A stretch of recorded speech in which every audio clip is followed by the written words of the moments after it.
Podcasts are hot right now. How do I know? Well, you're listening to one right now, aren't you? But you might be wondering, how on earth do I get my voice out there and start my own podcast? It all seems so intimidating. Between hosting and platforms and monetization, it can get real complicated real quick. Well, I'm going to let you in on a little secret. We started this podcast over 2 years ago, not knowing clue one on how to do it. So how do we do it? We did it with Anchor. Anchor is the free podcast app with creation tools that allow you to record and edit your podcast right from your phone or computer. And Anchor will distribute your podcast for you, so it can be heard on all the platforms like Spotify, Apple Podcasts, and many more. And everybody likes money, right? Well, you can make money from your podcast with no minimum listenership. It's everything you need to make a podcast in one place. So go right now, download the free Anchor app, or go to Anchor FM to get started. It's the eCommerce Minute, your daily dose of e-commerce, tech, and retail news with your hosts, Bart, Mroz, and John Suder. The eCommerce Minute is a production of SUMO Heavy, a digital commerce consulting firm in Brooklyn, New York, and Philadelphia. Find us on the web at sumoheavy.com. It's the e-commerce Minute, episode 637. In today's episode, FedEx begins Sunday ground service. The competition for who has the speediest delivery is almost like a reality show. FedEx and Amazon continue to try to one-up each other and have made and broken relationships more times than we can keep track of. In fact, just months after FedEx and Amazon ended their delivery contract and 1 month after Amazon limited third-party sellers' delivery options, Amazon has lifted its ban on FedEx Ground for third-party Prime shipments. But the news of this reconciliation comes amidst another advancement in FedEx's strategy. FedEx Ground has officially expanded home delivery to include Sundays. The company said that delivering residential packages on Sundays speeds up most shipping lanes by 1 or 2 days, an advantage that is particularly valuable for shippers and consumers of healthcare and perishable goods. FedEx Ground originally began delivering residential packages on Sundays during the most recent peak holiday season. The 7 days a week schedule helped it manage some of the highest volume days in history as it shipped nearly 38 million packages on Cyber Monday alone. It's no wonder they chose to make it a permanent thing. In fact, FedEx Ground experienced a 42% year-over-year growth in FedEx home delivery package volume during December and delivered nearly 8 million FedEx home delivery packages on Sundays between Black Friday and Christmas Eve. Between FedEx re-signing with Amazon and making Sunday ground delivery a constant in business, they're on track to overcome their stink of their controversial 2019. It reeks. Smells like success. It was inevitable, I guess. Yeah. UPS also began its own Sunday delivery services as of January 1st. So now the streets are just crowded with all flavors of delivery trucks, not just those blue Amazon trucks.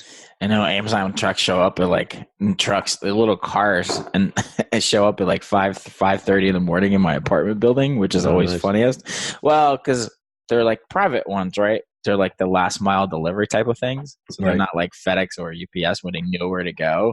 And it's always the funniest. Like, I don't know how to deliver this. It's 5:30 in the morning. I'm like, because we have a package room because we have 4 buildings. Mm-hmm. And it's always like, where do I deliver this? So tell me about we have trucks around here because we're like in the almost suburbs. So we have the big trucks, the Lightspeed trucks. We got the Amazon trucks, the Mercedes trucks, and then the private guys. You have these little cars, like private cars delivering packages. Yeah. Well, how many packages can you fit in a little car? There's a distribution center just a little down the street from us, so they'll just deliver from there. They're just running around all day. Yeah, it's like the Prime Now distribution centers. They have other things in it. It's like on 24th and South. It's always funny because it's always a private guy not knowing where he's supposed to be going. Yeah. Whenever I see the little trucks in South Philly, they always look like that meme of John Travolta where he walks in and Pulp Fiction and he's like looking around. He's looking left. He's looking right. He's looking left. He's looking right. Always. Yeah. It's always funny. This is just like a no-brainer. You know what I mean? It's not I wasn't expecting this. This is As I said, this is inevitable with the growth of e-commerce and everything else. Right. USPS actually is doing, I guess, ground delivery or deliveries on. They don't deliver mail, but deliver the packages on Sundays now too. I saw them yesterday driving out and about. Yeah. So it's basically everybody's just going to deliver every single day. I mean, and as the report states, it's good for perishable goods and things. Even a company like, I don't know, who delivers HelloFresh? Because I've gotten them on Sundays. Who delivers those? I have no idea. It's probably, the worst delivery service is LaserShip. LaserShip, yeah. Oh, what's the other one? Lightspeed, or am I thinking of something? I think you're thinking about something else, but I think LaserShip LaserShip is kind of like the private one too. Mm-hmm. Kind of like what Amazon does. I just always hated LaserShip. I mean, I've had packages thrown left, like in the middle of nowhere. Like it was always weird. Are they as bad as DHL? Oh God! No, actually, DHL is so much better than LaserShip. Well, DHL doesn't I've had deliver nightmares here. with them. Well, yeah, because they're not really made for delivering in US. Yeah. No, that's more the learned stuff that the hard way. right? Yeah, it's a very overseas thing. Okay, Brett, and you have some information here in our script about something with the Chinese government. You seem to know a little bit more about it, so I'm going to throw it to you. Yeah, so FedEx was being investigated by China because they were shipping controlled knives to Hong Kong. Wait, what is a controlled knife? I guess like a pocket knife, I would assume. So they were already under investigation by China for that. And then they also were under investigation for allowing a gun to be shipped to China for like no reason. An actual gun or gun parts? A gun. And then FedEx was also accused of wrongly shipping parcels intended for Huawei, China, to the United States. So it's like they're shipping these really sketchy things like knives and guns to China, but then shipped the normal packages that were intended for Huawei to the United States. So China's like, all right, we're going to look into you. And I don't think anything came out of it, but that's one of the biggest controversies they were under. And that's only like June of last year. So it's been like less than a year than they've been like tussling with the Chinese government. And what is this about the CEO's report about his taxes? Oh, yeah. Just he was being fraudulent. There was fraudulent? Is that with lowercase f? Yeah. Lowercase fraudulent? Yeah, lowercase fraudulent, misreporting numbers. On his personal taxes or corporate tax? Thing. I think it was corporate taxes. Oh, jeez.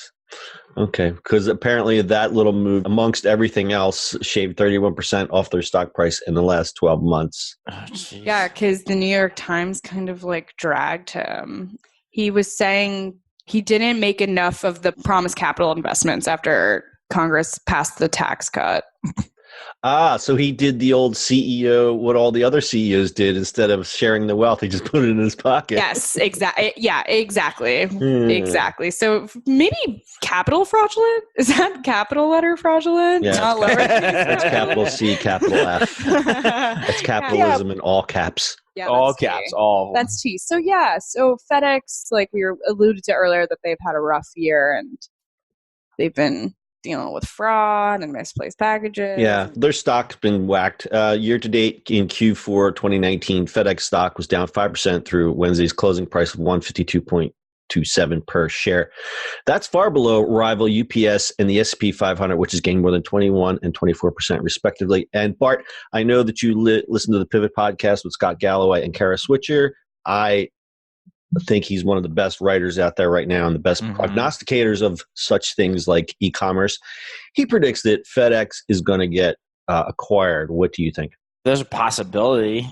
I kind of said at some point that they could be acquired by Amazon, but I think there'd be an antitrust thing, don't you think? I think there's a bigger problem. I say they should, but they should just get acquired, but I don't think Amazon would. I think Amazon is just going to build their own and not even worry about it. I think they're at that point where they can just go meh, unless they just acquired it. And because they would they would have to acquire all of it. They would have to acquire all the financial issues, all that kind of stuff. So I mean, that's a lot, right? All the problems. Yeah, all the problems. So might as well just build it. Yeah. So and I think, as I said, they're already kind of doing that. Plus, maybe there's an antitrust thing. I kind of agree with the professor. I think something's going to happen with FedEx in the next year, good, bad, or indifferent. I mean, I don't think UPS will pick him up because it's a different structure completely. UPS is a union and it's all company owned. Yeah, that's a little different. FedEx is all over the place a little bit. Don't they have the franchise? They have franchises, yeah. So your local ground delivery is actually a that makes you can scale a lot easier as a franchise, but when you try to do things like an acquisition, that makes things a lot thornier because instead of having shareholder voices, you have voices of individual owners who one guy here and one guy over there are going to have two completely diametrically opposed opinions, even though they're in the same business, and that makes it rough. I was in the franchise business for a number of years. Let me tell you, it ain't easy. It's trying to get a consensus on anything is near impossible. All right, we're going to close it up with a little stat time. According to an analysis published by Morgan Stanley in December, Amazon is estimated to deliver 6.5 billion with the B packages per year by 2022, surpassing UPS at 5 billion packages and FedEx at 3.4 billion packages. That is a lot of packages. Amazon's cargo airline, Amazon Air, is expected to complete a 1.5 billion air hub in northern Kentucky by 2021. According to Jeff Bezos, the hub could employ 2,000 workers. I wonder if they have first-class seats on there. Could fly to Kentucky. FedEx rolled out Sunday deliveries over the holiday season in 2019, where it saw a 42% year-over-year growth during December. It brought packages to almost 8 million homes from Black Friday to Christmas Eve. That's according to payments. John, so they have first seats, but you have to go to a Home Depot to get your own door and some handles. Yeah, and when you sit in your seat, you have to hold a bunch of boxes on your lap. That's part of it. Yeah. You have to bunch of styrofoam envelopes full of chargers and Larabars. Almost 18% of FedEx ground deliveries arrived a day early during the holiday season. See, now why don't they get good press for that? FedEx Ground said it maintained year-round transit time standards through the holidays, setting a higher standard than our primary competitors. Stat also courtesy of payments. And finally, research from Avianos found that 62% of online shoppers say that fast shipping speeds help define positive brand experiences. You guys got anything else? Nope. Alrighty, that's your e-commerce minute for today. We'll see you on the internet tomorrow. That's it for today's show. If you like the show, do us a favor and subscribe or leave us a review on iTunes. And don't forget, you can now listen to the e-commerce minute on your Amazon device. Just add e-commerce minute to your flash briefing. And finally, if you have a comment or suggestion or just want to say hi, find us on social media at SUMO Heavy.